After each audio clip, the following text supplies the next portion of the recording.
Hello everyone, welcome to D1 at Sunnyside. Today is the first day of shelter in place, and so here we are all together at home with the fam, as I'm sure you are, and we are going to do our little D1 study together.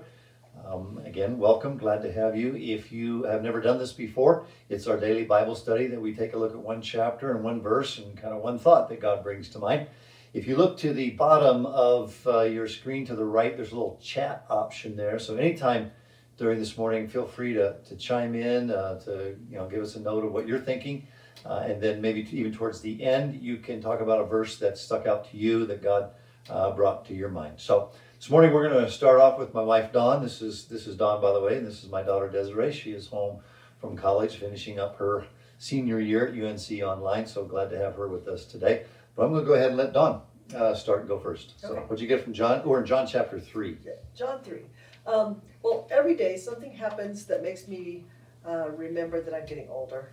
And unfortunately, that's not always a happy reminder.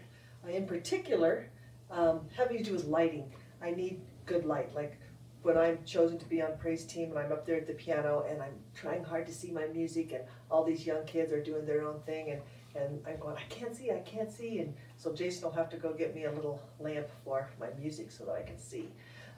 So as I was reading John 3, there was a couple of different verses that talked about light. And so knowing that that is something that happens to me daily, I'm needing more light for things, they just kind of captured my attention. And so in particular, verse 21 from John 3 says, "But whoever lives by the truth comes into the light, so that it may be seen plainly that what he has done has been done through God."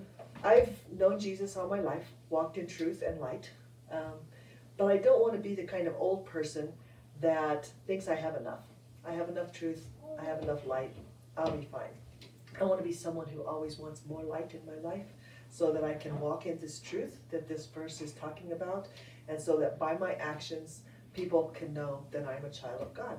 And therefore, in times like this, when we have stressors in our community, in our families, when we're all under the same roof for a long time, I will know that my truth and my light is pointing towards Jesus. I still want to be patient. I want to be persevering. I don't want to be easily angered or upset or irritated, because I know Jesus wants me to rest in Him, find my peace in Him and my value and my worth. And so I want to be reminded of those little truths every day that make a difference in my Christian walk. That's good.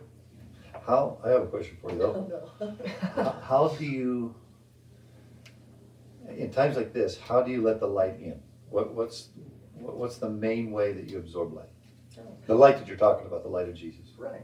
Well, I just think it's important to read the Bible every day, to find something little, small that can be your concentration or your focus for the day. Have a word for the day, have a verse for the day, like this program allows us to do, D1. Mm-hmm. Just something that you can keep in the forefront of your mind as you go throughout ordinary life. Remembering how that impacts and should change you because you're a Christian. Well, thank you. Desiree, what stuck out to you this morning? Okay, so as I was reading, the verse that I chose was verse 8, and it says, "The wind blows where it wishes, and you hear its sound, but you do not know where it comes from or where it goes. So it is with everyone who is born of the Spirit." So I originally chose this verse because I loved the imagery of it, thinking that we can't see this power, this thing that comes into our life, and just the Spirit of God.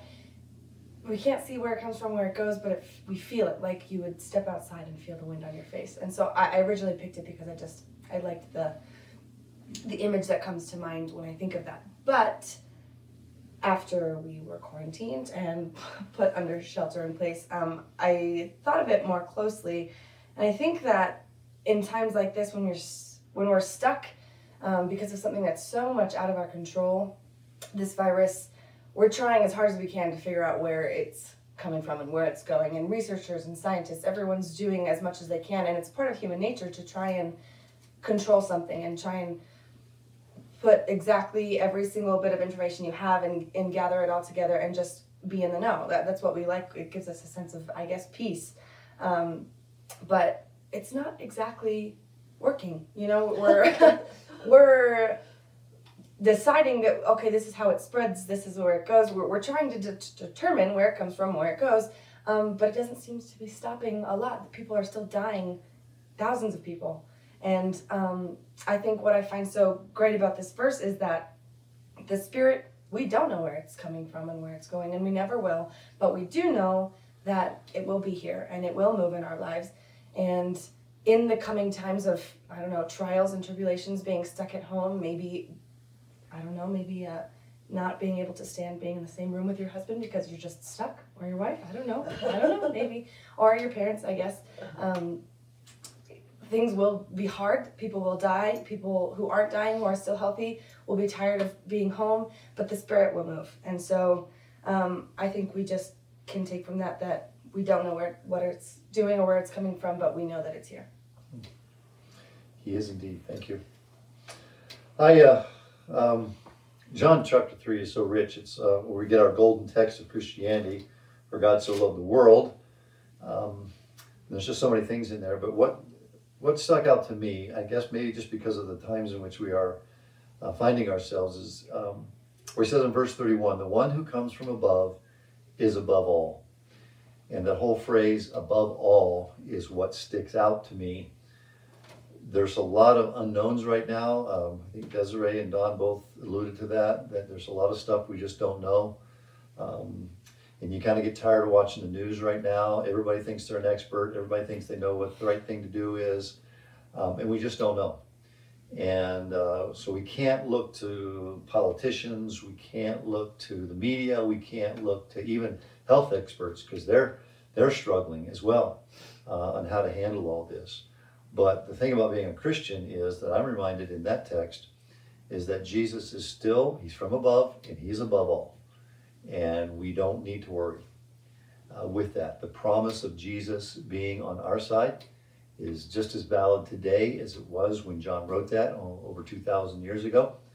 And so we can take solace in that. I sure do, because I believe one of the reasons that God maybe had me listen to that verse is because I can listen to other voices. I can even draw my security from other voices and from other means other than God, other than Jesus Christ.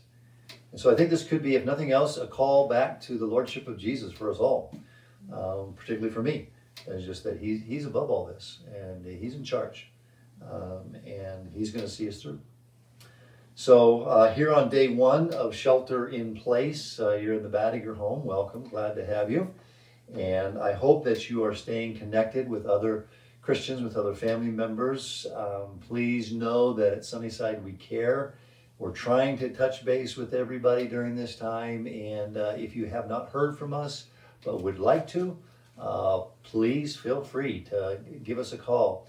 Church office is not open right now, but the telephones are there, and you can send a voicemail to any one of the staff member that are listed on there, and it'll go right to our email, and we'll get an alert that you've called, and we can touch base with you. So please feel free to contact us. Let us know how you're doing.